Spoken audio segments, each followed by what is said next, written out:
Back. I think everybody's back. Let's let everybody get sorted in here. Mongo's standing by in just a moment. I'll be with you just a moment here, but let's make sure the audio is going good. I wonder why when I looked up, there we go. There we go. I see we're live now. There we go. Okay, we should be fine. Let's see.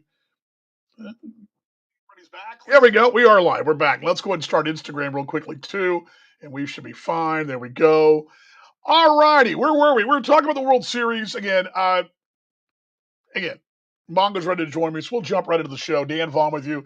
Uh, if you're getting the edit here, this is the edited version, but you guys get the drill. We on the wrong place. All right, let's go to Steve Montgomery, who is standing by. Let me bring him in here and bring him on the show, and we're going to talk a little hot stove here on Explorers Expresso as he joins us from there in Sioux City.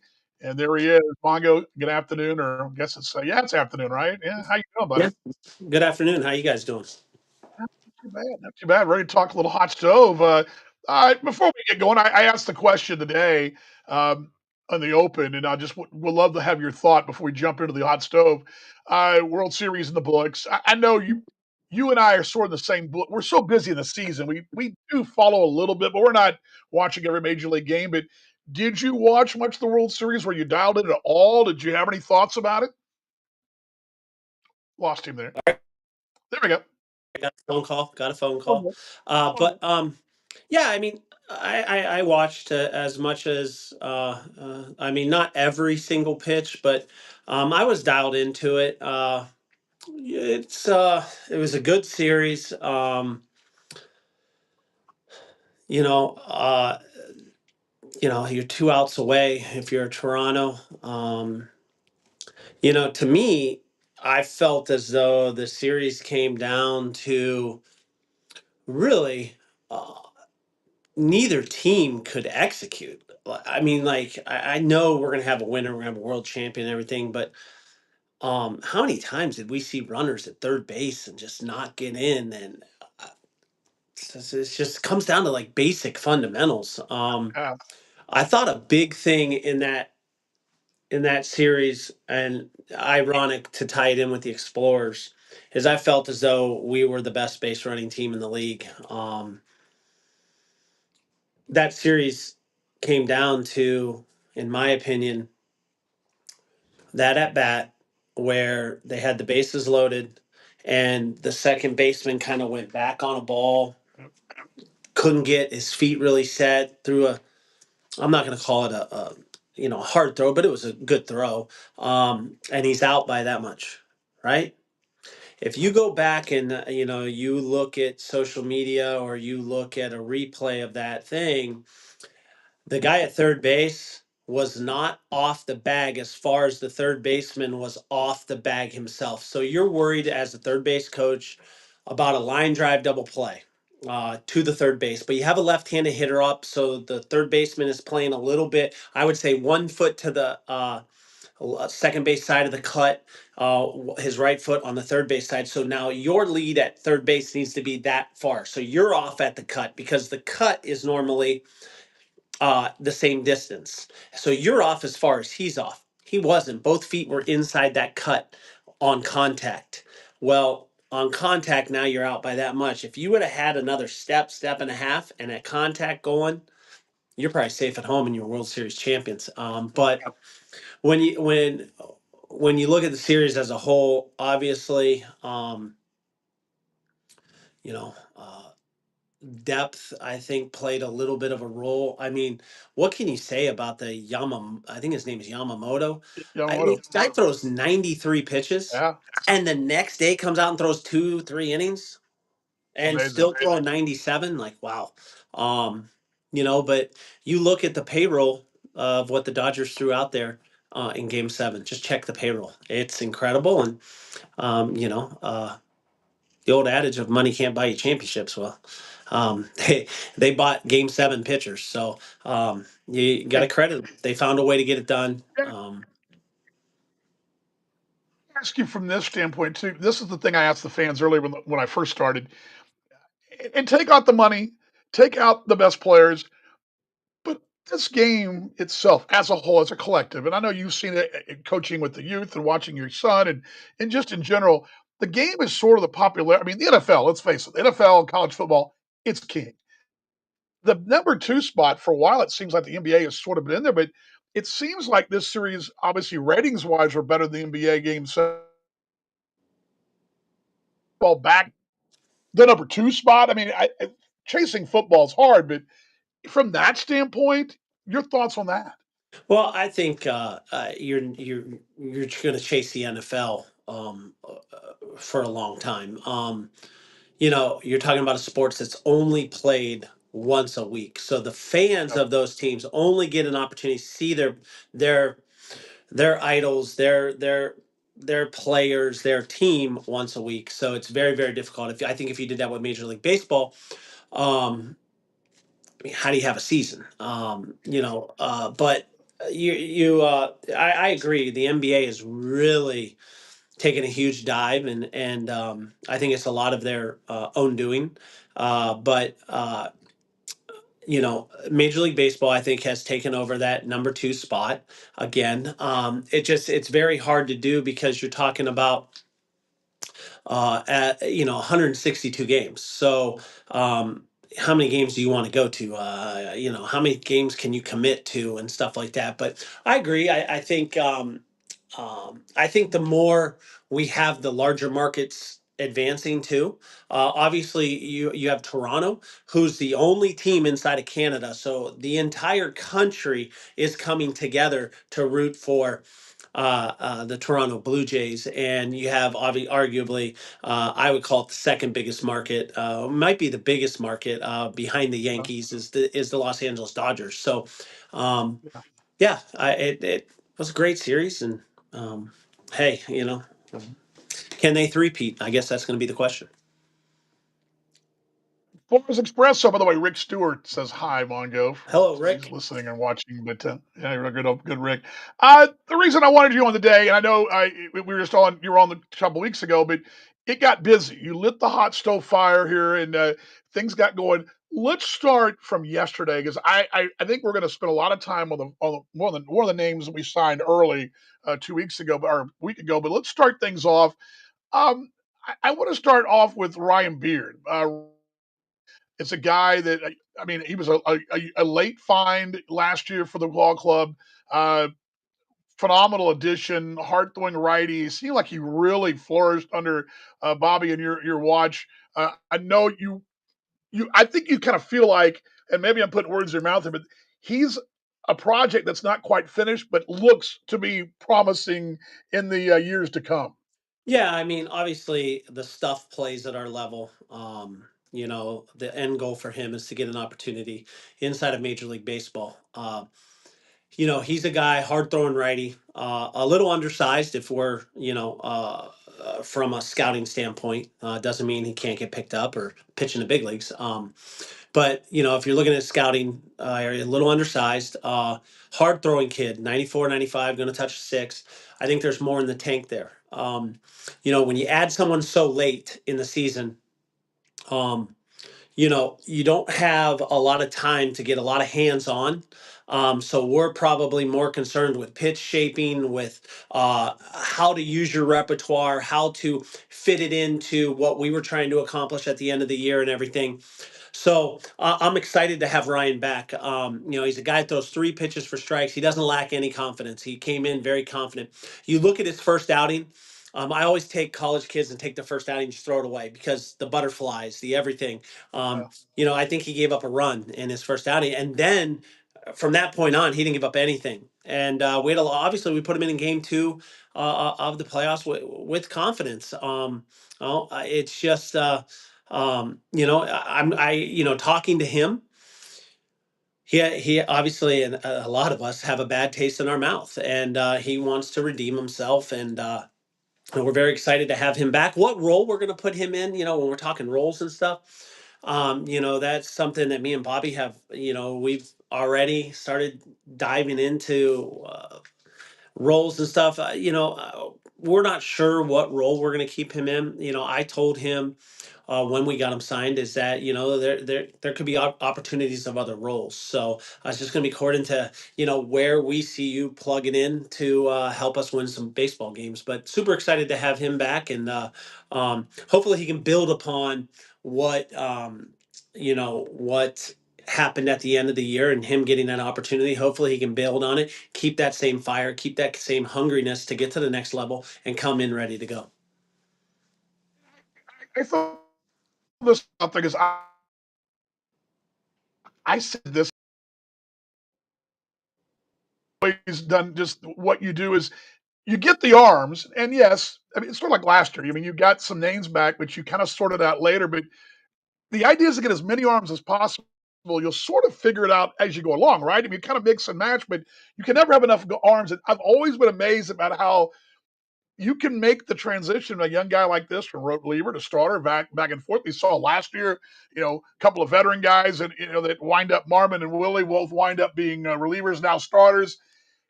Get as many arms and sort it out later. Correct? That just seems like I've always seen that about you guys. Yeah, I mean, you go back years, I think early on when you had the availability of a lot of different players, right? You had just tons more players to choose from when the draft was 40 rounds and, each team's carrying, 220, 240 minor league players.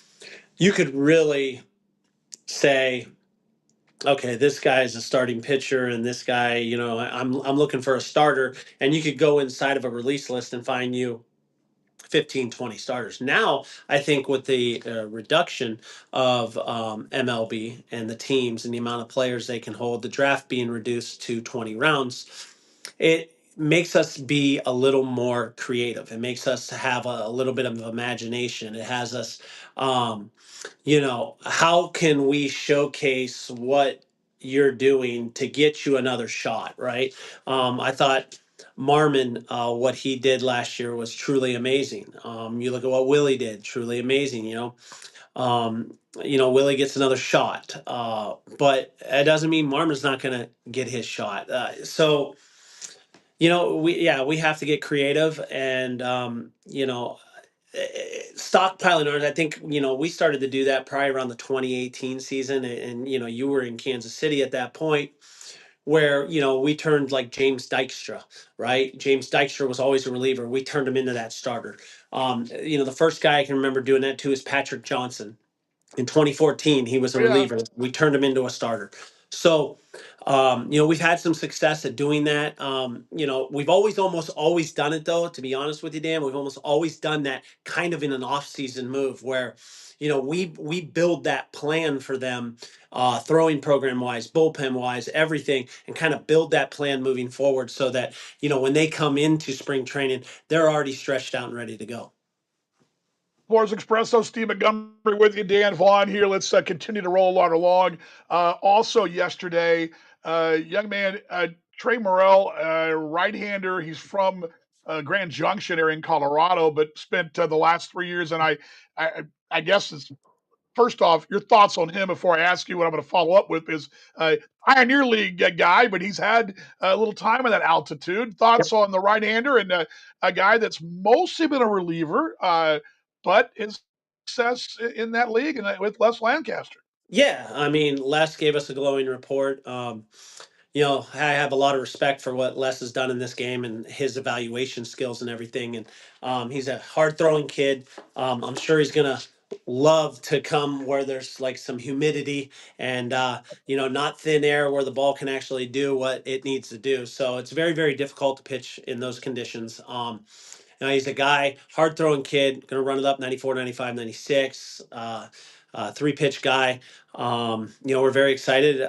He was a guy that actually we looked at last year, but felt as though he might need a little bit more seasoning with another year going back there. And we were able to, agree to terms with him and bring him in. And we're excited to have him on board. I think he's big. He's a big kid, like 6'7". 7, yeah. So, and I've never met him. I've never seen him, but like talking to him, he's an outdoors kind of guy, so I'm guessing, he's going to probably be like a burly guy. It just, when you try to envision him, big burly guy, big hands, like outdoor type guy. Super excited to have him on board. And we'll see, he's going to come in, with an opportunity to make a team. And I explained that to him. And it's all about competition, just like you said, stockpiling as many arms as you can, and coming in and making a team.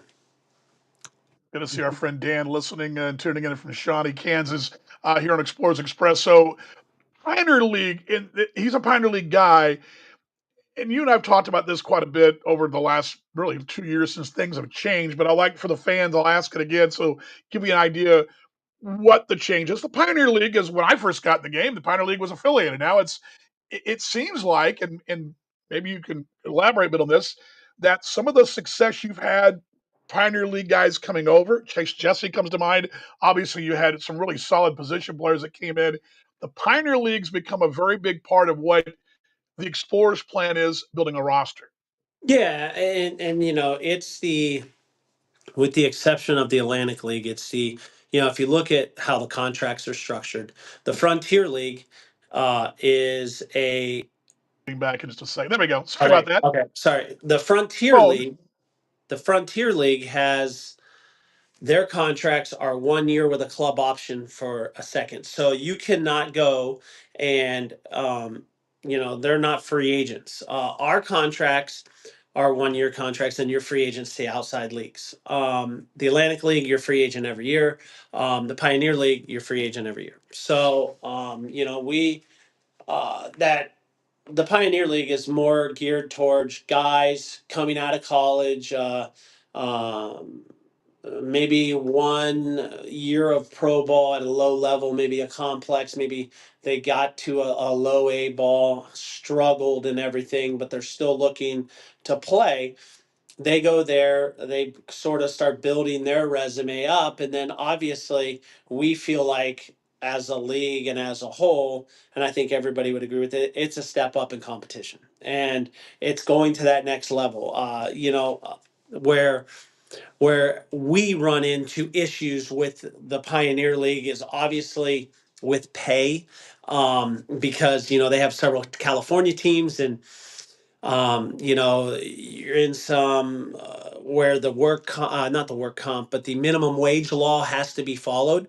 So you're talking about guys making three, little under 3 grand a month, or 3 grand a month, right around there.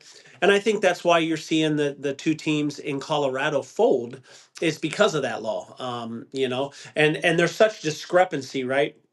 Idaho, which I think Boise, in that, Boise. Yep, yeah, yep, yep. Boise. I don't think they follow that rule. So the discrepancy in pay is so immense. I think that's why you see sometimes, the difference of in talent, and then, I mean, if you got one team offering you 800, the other team's offering you 3 grand, I mean, it's a no brainer. So, but I mean, the league as a whole has garnered some stuff, and then, like you said, it was affiliated for many years. But the one downfall of the league, I'm guessing, is travel. It's so spread out, but they've found their niche, and they're doing it. And we've kind of identified a couple guys that we liked and we went after, and we're able to close deals down. A little bit too. You've got a couple guys that you've been working with that have relationships there. You do too, obviously with Les, but with Rafael Melchion and Dan Butler, they've spent some time there recently too. That has to help a little bit. Yeah, it does. It does. And, you develop those relationships inside of that league, since both of them were in there, with guys you trust, guys who you trust evaluating. Obviously, I've known Les for many, many years, and Bobby was his pitching coach. So, there's definitely relationships inside of that we can fall back upon, for evaluations, for scouting reports, for everything like that. Does it translate into our league and stuff like that? So, it's nice to have those connections. It's nice to have that. And, I'd be remiss if I didn't, mention Frank Gonzalez. Frank Gonzalez is a guy who, worked with Tom, our GM, back in his days in Lancaster. And, he's been involved in that league. And, he has definitely gave us some good players in the past too.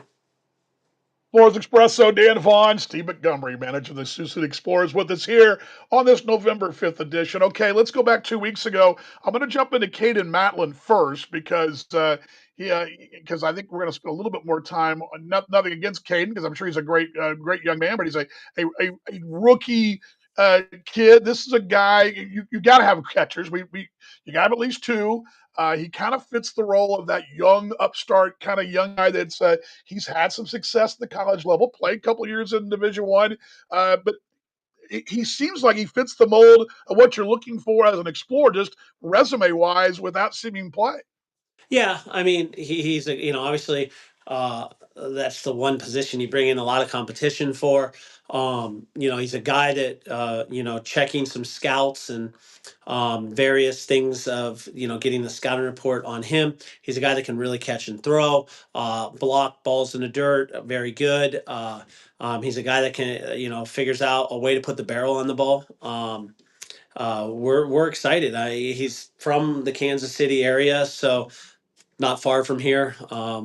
We've double checked, triple checked. I just don't take one person's scouting report. You Right. get three or four of them, and then you make your decisions. But everybody said that in a 30, 40 round draft, this kid would have been drafted. So it's a guy that can come in. Let's see what he can do. Let's see if he can play at this level, and let him compete for that starting catching job. So. We are in the process right now of kind of waiting on Curtis and what he's going to do, and is he going to play another year and stuff like that. So obviously, I think everybody knows that you have to protect yourself. You have to bring in as many quality players as you can, and that doesn't mean that if Curtis decides to play, that this kid there's no chance. Like, it's just competition. You got to have a couple too. It's amazing too. You mentioned the draft, and I keep forgetting because now I've gotten to the point now. It's been so many years, but the draft's so short. But I remember a time 10, 15, 12, whatever years ago where the draft went on forever, and there were kids that were, this kid would have been a draftee. He'd have been drafted in somebody's spring training or extended spring camp or whatever, or playing somewhere. I mean, it has changed the business for you quite a bit.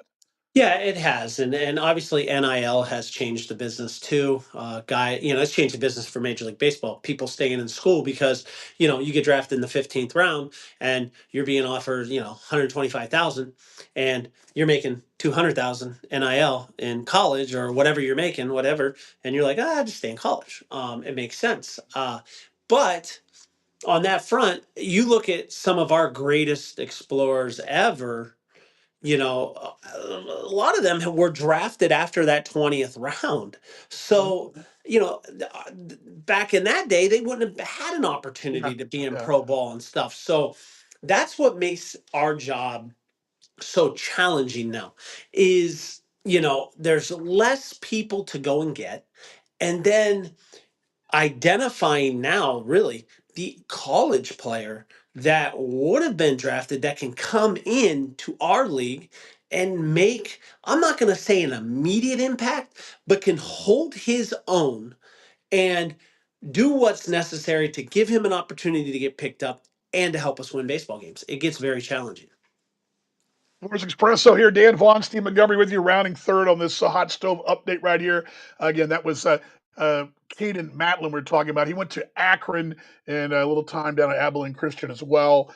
I, I'm really excited about this young man I'm going to bring up right now, Cameron Buford.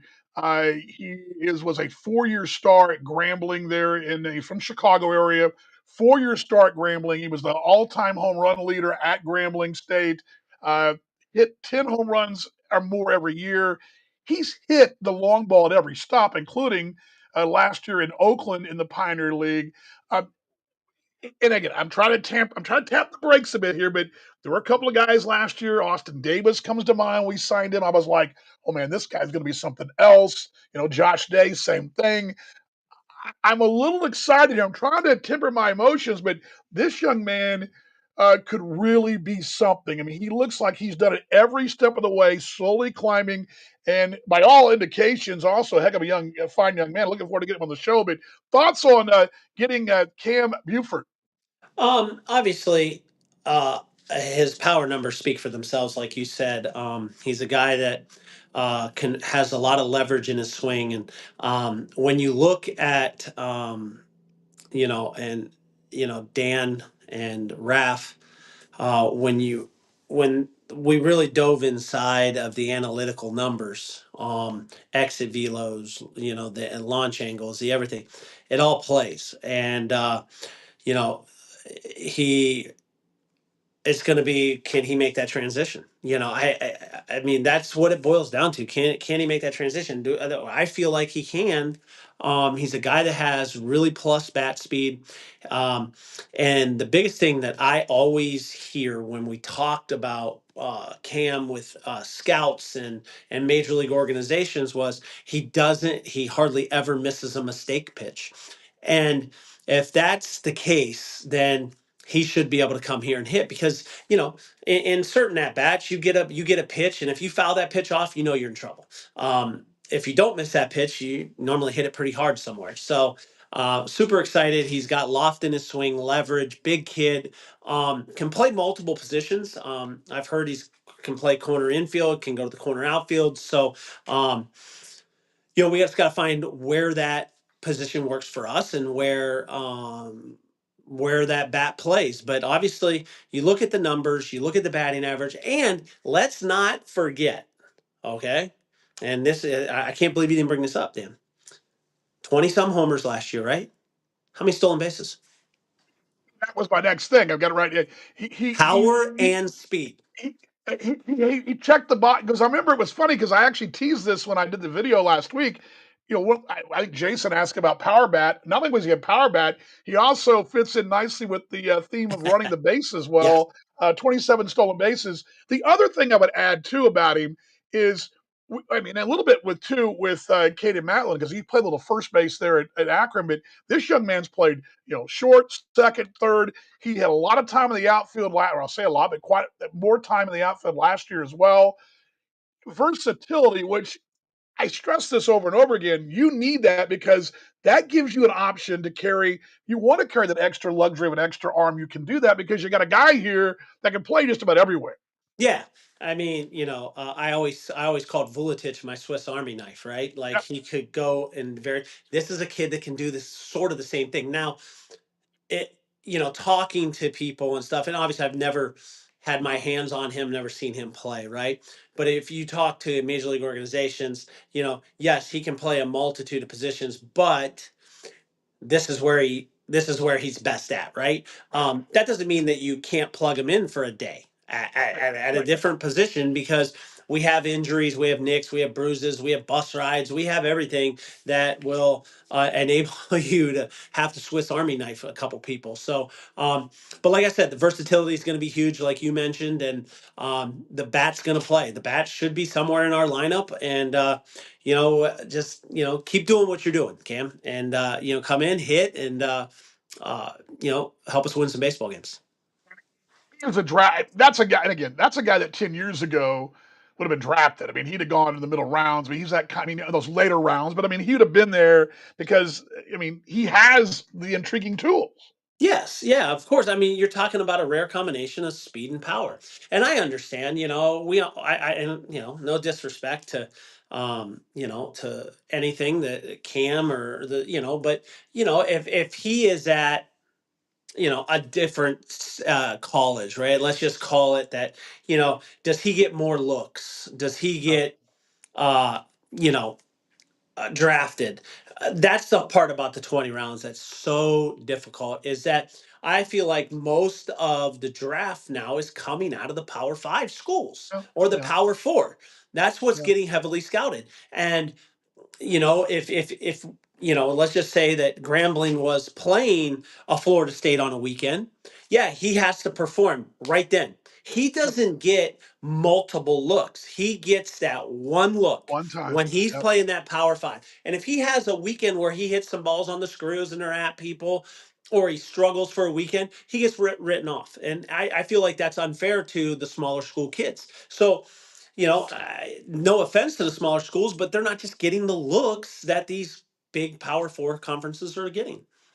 That's Cameron Buford there. Dan Vaughn with you, Steve Montgomery wrapping things up. A couple more things for you. Before I let you go. I First off, I noticed get a couple guys playing winter ball down there that you Yeah, probably watching a little bit. It's like Willman down there. I believe Willie is at Gasave, and I believe Chase Jesse is in with Nejeros de Hermosillo, if I can say my great Hermosillo, Tex-Mex Spanish. Hermosillo, my great Tex-Mex Spanish. Hermosillo. But and then of course there was a Weatherby Williman matchup a couple days ago as well. But some Yep. winter ball, especially those two. Willie, I know that for you and Bobby, it's a proud Papa moment there to see him take a step and get an opportunity on AAA. And then Chase Jesse seems to be. I mean, he's got 13 Ks and 9 2/3 innings down there. Proud moments there for the development for you guys. Yeah, I think. How do I say this without I think you'll have some Chase Jesse news here shortly. Yeah, he might be getting an opportunity, which is going to be what he really needs with Absolutely. the way he threw the ball and everything for us. We've worked hard on trying to get guys opportunities, so it looks like he might get an opportunity. And yeah, we had a big Weatherby Williman matchup the other day. I think. Weatherby might have tweaked a hamstring in that game, but he was able to make his next start. Willie got the best of that matchup. But like I said, Weatherby kind of tweaked a hamstring in the game, and yeah, we have some guys that Layer is gonna start here in Puerto Rico. There is I believe Marmon might be going to Puerto Rico as well, and we're always looking for the next Sure. opportunity for these guys, and that's our job, and uh, trying to get them into Major League Baseball and stuff, keep the fire burning, keep the hunger alive. But yeah, it's fun to watch. They do. Get to pitch in front of some, 20, Oh, 30,000 people drinking yeah. some cervezas. It's got to be a fun atmosphere. And Look there's like a it. lot, you know what? And it's a credit to our league, right? There's a lot of American Association players down in Mexico, and there's a lot of players doing well down there. So that's just a Rewald. credit.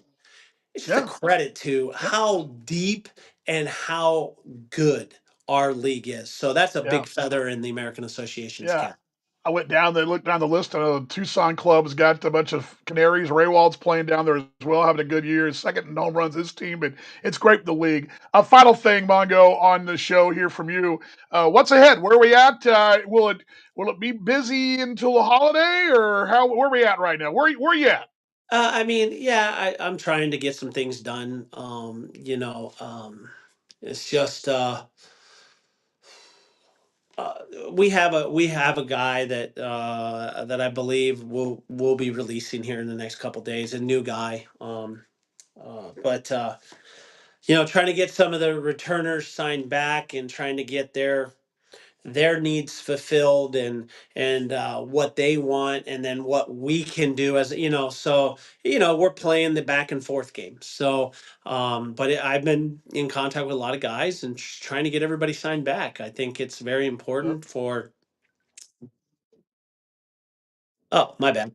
Oh, yeah. I got the time to stand on the watch. So, but I'm just trying to fulfill everybody's needs, and at the same time, I have a job to do on the backside of making sure that it all fits a scheme that we're trying to run, and salary caps and everything like that. So, just trying to figure all that out. But yeah, hopefully we have some. I know we have one, but hopefully we'll have a couple more here in the near future, and um, get some players that people will be excited that they're coming back. And I know this community and our fan base really fell in love with this team. They liked watching them. They like watching them play on a nightly basis and how hard they played. And we want to try to keep as many of those guys to come back and give them another run at it. Amen. Amen to that. Final thing. Ohio State. Anybody going to beat them? Yeah, Dan, we're kind of bored a little bit, regular season. But here's the thing, like I know we won the national championship last year, right? There's an asterisk beside that season because we didn't beat Michigan. I mean, that's how serious that rivalry is. And if it happens this year, listen, I might be burning some Ohio State stuff. So, um, But it just is what it is. I think um, I think two teams that maybe give Ohio State a run. I don't believe it's Indiana. I really don't. I think Indiana's a little overhyped a little bit. I think Georgia and Alabama, something like that, maybe gives them the question is going to be this. You've watched them mature all year, Dan. You saw them against Texas when we were in Winnipeg, right?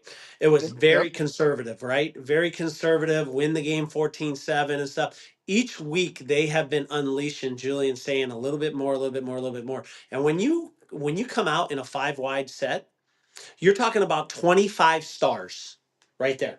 Because every wide receiver is a 5 star. 25. Good luck trying to match up with that. And if he can stay accurate like he is, he's throwing it at more than 80% completion rate right now. If he stays that accurate, they're going to be very, very difficult to beat, along with what Patricia has done on the defensive side of the ball and the scheme and the disguise of what they're doing. It's been fun to watch, but at the same time, like, to be honest with you, boring to watch because it's just so methodical. And the games are decided by halfway through the third. Like Bruce Fishback says, burn that stuff anyway. He says, and then Gherkin says, when are you breaking the news? Question mark. I guess he's talking about returning signed back or something like that. So I don't know what he's like, but Gherkin Um, said, when are you breaking? So anyway, I just threw that. Don't just on the screen. I just threw it out there. yeah. Hey, I appreciate you as always, and we'll see you now. I'll give you a little time off because our Christmas special is about a month away. We'll have that fun like we always do with you and Bobby and all that good stuff. But I appreciate it, Mhm. and hey, I hope you enjoy. Maybe we'll dress Bobby up as an elf. There, there we go. He'll love that, I'm sure. Yeah, I'm Yeah, he'll sure. love that. Appreciate your time as always, my All friend. right. Thanks, There he guys. is. There he is. Steve Montgomery right there. Mongo joining us right there on Explorers Expresso. Thank you for his time. Dan Vaughn with you here on the show Reset Explorers Expresso. Now, we're a little long here, but it'll edit out. Now, you folks in the podcast, you podcast folks, stay tuned in a moment. In the podcast folks, in a moment, you're going to get our Sioux City baseball flashback. Now, uh, we'll get to that in a moment. It'll be a natural pause. I want to go back a couple things that he said that I jotted down here. Um, and it's funny. I didn't mention the stolen base thing for uh, Cam Buford, but 27 stolen bases last year. Cameron Buford. I really think, and again, trying to kind of tap the brakes a little bit here, but this is a guy that as we look down the road, and I go back to Austin Davis last year. Remember when Josh Davis signed and Delvin Zinn's father Reggie messaged us on the air saying you're going to love this guy. Remember that?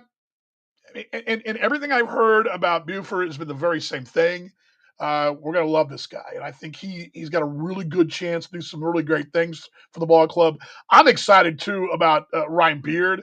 Ryan Beard, he's a guy, a football type player. Now remember his grandfather Jacques Demire, the coach, legendary coach the Montreal Canadiens, won the Stanley Cup in '93. His grandfather coached NHL, was a politician, and still with us and still up there in Canada. But the family has Canadian roots. He grew up.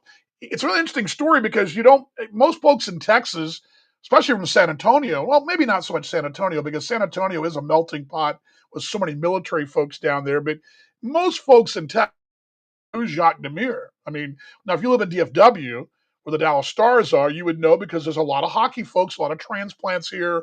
There's a lot of folks from the Northeast. You have a lot. There's a lot of folks from Canada who live in DFW, and I can just go to a Stars game and hear the accents. Trust me. So it's not, but a place like San Antonio, not a huge hockey area, but there is a lot of military folks. But even there, you got to be from the east to kind of get that. And as Bruce Fishback saying, Beard is a great kid. He really is. Really enjoy getting to know him. He's a bulldog type guy. He has that, he was a football high school star in baseball and football in Texas. I know I sound like Johnny Texas here when I say this, which is an old book when I was a kid called Johnny Texas, but about Texas history. But Friday nights in this state are different than anywhere else. I've done games other states, Florida being one of them. it's different. There's a mentality about the game here at all the levels, no matter if it's the smallest level, the highest level. It's a real interesting dynamic here. And of course, there have been movies made about it, and TV shows, and all that. He played at a high level at San Antonio Reagan. He also played at a high level of baseball at San Antonio Reagan, a program that was in state semifinals and quarters back to back years. This kid has got something. And I think Mongo pretty much summed it up that you've got a young man that would have been drafted, 10 years ago. Again, also the same thing probably with Buford as well. That you would have had guys drafted in the middle to late rounds back in the day. And I'm excited to have him back. You heard Bruce, our trainer, telling you what a great kid he is. Robbie chimes in here on the screen as well. I can't wait to get Beard back into a huge playoff game and let him get this revenge. Yeah, it's interesting. I thought about that right in the release yesterday. I put in there, he had the one playoff appearance, and I threw it in there. I didn't throw out, necessarily that he was part of that one game. He was part of that one game, but he wasn't alone, right? Other guys were part of that game too. But yes, I'd agree with you, Robbie, 100%. And what he's talking about was the game against Sioux Falls, game 3 there in Sioux City. But anyway, excited there.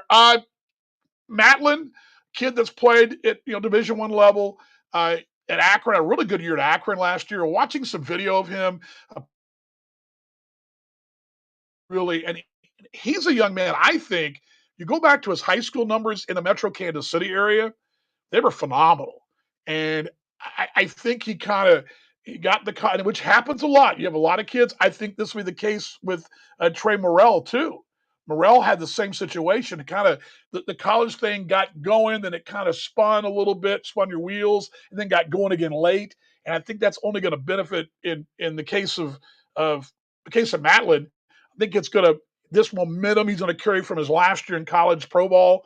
And then I think that Morrell is a guy that, I think he's a right-handed version of the storyline of Chase Jesse, a guy that give an opportunity to make that next step. And don't discount this, folks. The work that Bobby Post does with these kids and Steve Montgomery with these kids, don't discount that. It's a huge deal. You saw Nate Gherkin on the screen. Nate came from a small college program out west. Nate's a hell of a pro ball player. And I think Nate would tell you that a lot of that comes from his experience with the staff there in Sioux City, with his relationship with Bobby, relationship with Steve Montgomery. And Nate's an unquestionable top-notch reliever and a leader. And I think it comes from the culture of the Explorers. Kevin says, will the beer leaders become beard leaders? Very good question. Beer leaders become beard leaders. Very good question. I like that, Kevin. Kevin Luca, who we'll have Kevin on in a couple of weeks as well. By the way, Kevin, I didn't know if you knew that, but yeah, in a couple of weeks. Explorers Expresso, Dan Vaughn with you, rounding third and heading for home. And again, on the podcast, you folks that are watching the video, we have a thing called the Sioux City Baseball Flashback. And there was actually somebody on one of the baseball X accounts we follow was talking about the Sioux City Ghost, the legendary softball team from Sioux City that traveled in Barnstorm back in the day. And I've talked quite a bit about them. And he also was talking about the 1894 Sioux City Cornhuskers and their history with the White Sox. So I chimed in, hey, I got a place you can go. You can go to a place, and there is a place on SoundCloud. Dan Vaughn Jr. is the place to go. You have all those Sioux City baseball flashbacks. I'll add the last one, and we'll have one on the podcast. You folks on the podcast, it's coming up in a moment. That Sioux City baseball flashback. We'll go back in time. We're going to wrap up the story of the 1894 Sioux City Cornhuskers as we move into the hot stove of the off season. So that's coming for you in a moment. But if you're watching on video, you got to go to the podcast to get that, because it's just a little extra bonus you get on the podcast you don't get here on the live video show. You folks on Instagram, glad you're along. YouTube, glad you're along. And of course, finally on the right Facebook page, I'm glad you're along on this Wednesday, November 5th. Dan Vaughn with you on Explorers Expresso. Okay, let's wrap things up here on the video side. What do we got? A couple things here. I do want your questions and comments, what you guys got as we're getting close to the end of the lunch hour. But again, World Series best ever, or as I rephrase the question, best ever that we needed. We needed that as a game, right? We needed that game, that World Series that happened last week. I'd love to hear you guys' comments on that. A couple things. I think this is really good note. The American Association had some really fantastic numbers come out, and there's a lot of things going into here. And a couple people were commenting on socials about those numbers. They didn't look. They looked a little suspect, or they looked a little inflated. Whatever. I mean, I get it, right? I will throw this out there. And of course, the American Association, 1.2 million hours watched last year, 1,385 broadcast games. We were in that bunch as well. Also, the number, if I can find it here for you, get it on the screen for you guys. This one too. There we go. 10.3 million viewers tuned in to watch the American Association this season. First off, congratulations to the American Association. Josh Schaub, Josh Buckholz, all the owners who have their meetings out in Arizona this week. Congratulations to all the operators. Every team is a part of it. Every team. And let me tell you where I'm going with this, because every team, yes, conventional wisdom tells you the larger markets. Let's just throw out a Kansas City, Chicago, Metro Milwaukee, Winnipeg. Those are all large markets. Winnipeg is an NHL city, right? They have rabid fans. They have rabid viewership, right? Chicago has a lot of sports options in Chicagoland, but there is a lot of eyeballs in Chicago, right? Those suburbs alone, Kane County, Gary, in Chicago, Milwaukee. These are all large markets. Cleveland on the doorstep of the fourth largest market now, Dallas-Fort Worth. People don't realize that, by the way. You got New York, Chicago, LA, Dallas, Fort Worth. There's almost 9 million people live down there. Cleveland's on the outskirts of 9 million people. Little Sioux City, you're thinking, well, those numbers can't be impressive. They are impressive. I can tell you right now, I went through, pulled all the streaming numbers, and you'd be amazed at how many times to some of these teams head to head, we had as many viewers on the road as they did. Now at home games, notoriously at home, you're going to have more viewership for the home team, the visiting team. But we went head to head with the big boys and came out on top many times. What we also did, which I want to tip my cap to Tom Backmeyer, John Roos, the entire X's family, is our games in the local market that were carried on auxiliary channels like MeTV. That was huge. We've got our radio broadcast, which is phenomenal on KSCJ, and Q102 in the playoffs. That's a great, great tool for us. AABaseball.tv. But what everybody was doing this year, not just AABaseball.tv, and this is where I tip the cap to Fargo and Sioux Falls, and again, I mentioned the front offices of those teams and the league offices, getting the league on other channels, the Amazon app, right? For example, that's there. Having the Roku app, that's huge. These I was I got a message from my nephew who was down. I believe he was it was last summer. Graduated from Florida, gets a job in Dallas. He was right before he started his job. He got a reminder of things he might be interested in watching on his app, and it was, oh, by the way, it was the Amazon. I think it was the Amazon or Roku app. I forget which one, but he got a reminder that you might want to watch this Sioux City and Winnipeg game because he'd been to Sioux City the year prior. So you're getting a lot of auxiliary stuff, extra stuff, right? It's not just AA baseball. So when you see that 10.3 million number, it's not just AA baseball, it's the other associated channels, which the league has done a phenomenal job. And I mean a phenomenal job at getting these games on other channels. And I think it's great for the league. The more the merrier. Our radio broadcast in Little Sioux City covering our 3-state area, our local MTV, MeTV broadcast, our MeTV broadcast there locally. I love that. And then of course our ABaseball.tv, which if you saw our product, we continuously added to it. And we'll be doing that. But everybody's doing it. Everybody from the small market Sioux City to the big markets are all doing it. It's all a part of it. Again, in Chicagoland, I don't know if the Dogs and Railcats and Kane County were on a local WB or MT. I keep saying MTV, MeTV. I don't know, but I know they were in Sioux Falls, Sioux City, and Fargo. And those are viewership numbers that all add into this. So congratulations to everybody across the league, all our broadcast partners, all of our front office folks, all of our broadcasters, production crew, all the technical side, all you folks, congratulations. 10.3 million viewers in the American Association. So DB out of his soapbox there. Kevin adds that out of the 1.2 million, I may have been responsible for 100,000 of them. Yes, Kevin Luco probably watched 100,000 games this year in the American Association. So there we go. Okay, last call for questions and comments. We will be back in 2 weeks. I believe in 2 weeks' time, the show will actually air on Thursday, but when we get closer, I'll let you guys know with Twitter, Twitter, X, Instagram, whatever. You folks at Instagram, we'll get that for you. You know, I hadn't used the other camera today, and I've had it all up the whole time, and I guess I should at least get one shot of the other camera there. There we go, other camera there. I promise I was going to use the other camera, but didn't use it. The dog's walking around the background anyway. But anyway, all right, we'll see you guys in a couple weeks. For you folks that are watching the live show, you want to watch or tune in to the podcast. The podcast, I'll put that up right here. It's all the podcasts are on this one page. It's the Buzzsprout, but you can go and download. Let me put this link up here for you guys. The link right here in the chat, so you guys can go back and check it. That's where all the podcasts are archived right there. I'm bringing this down too. There we go. All the podcasts are archived right there. You can go in and hear this conversation with Mongo, all the conversations going forward, going back last year. The SoundCloud page, you guys want to listen to the SoundCloud page, which has our Sioux City baseball flashbacks. If you missed, maybe you left off somewhere back in the season in July and you're not sure what happened. Well, I can assure you that plenty of things happened to the 1894 Sioux City Cornhuskers. You can go to my page. I'll get that for you real quickly here. Here's my page. If I can find it for you real quickly, here's my profile. Sorry about that. Where are we? Where are we? Where are we?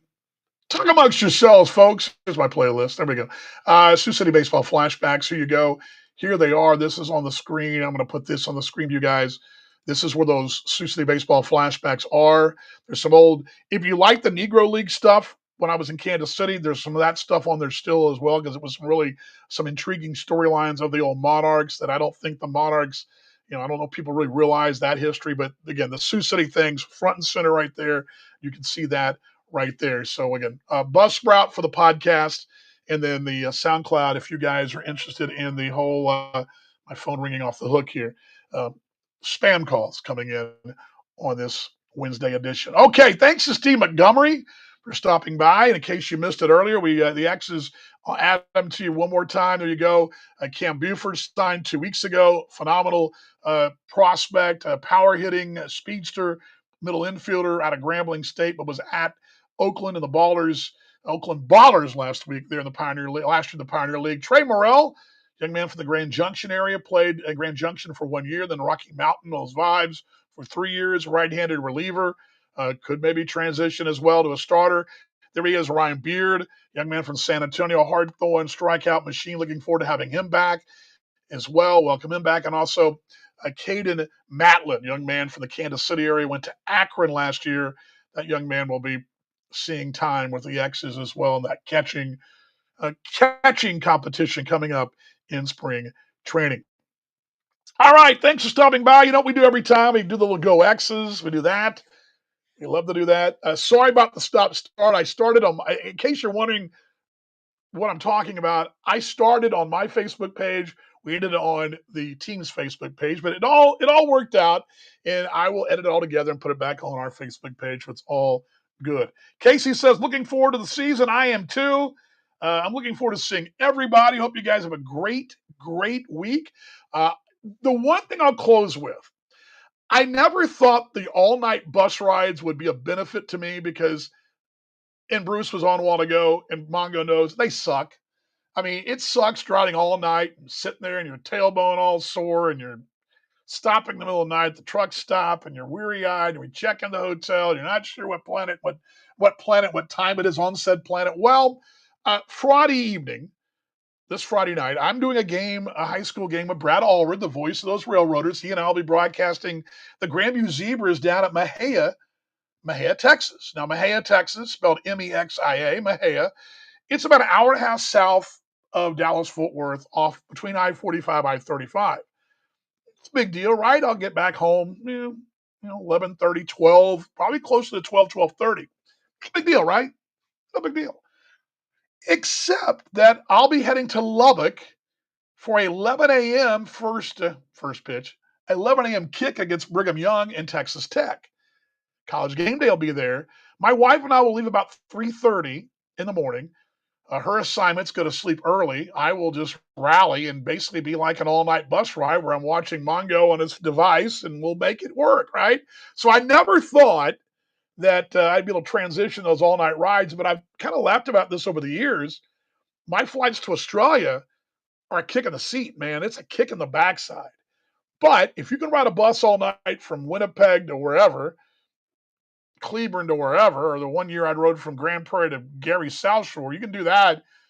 Flying to Australia or driving in the middle of the night, or not the middle of the night, getting on the road at 3:34 in the morning to make sure you make a kickoff at 11 a.m. I mean, we'll get there in time for kickoff, but I want to get there, get parked, and go to college game day and all that. The bus rides have trained me well, so I'm looking forward to using that knowledge on Friday night. Hey, thanks for stopping by, everybody. Love y'all. Go X's. Here we go. We all ready? Get this in getting the screen there. The dog's like, dude, it's time to go. He's like, man, we got to go do something. So we're going to do something. All right, here we go. All right, gang, here we go. 1, 2, 3. Go X's. I'll see you in 2 weeks, everybody.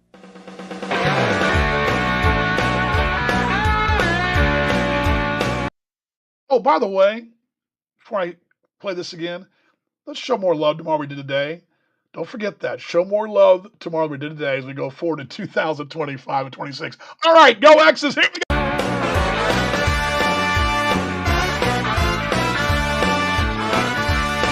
Well, it's baseball time in Siouxland once again.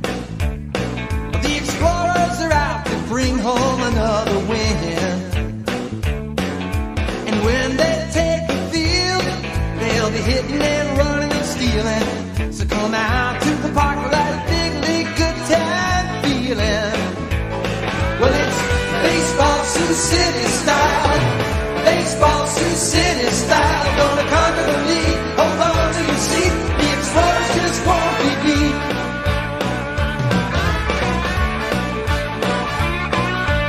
Every night, Siouxland screams out loud.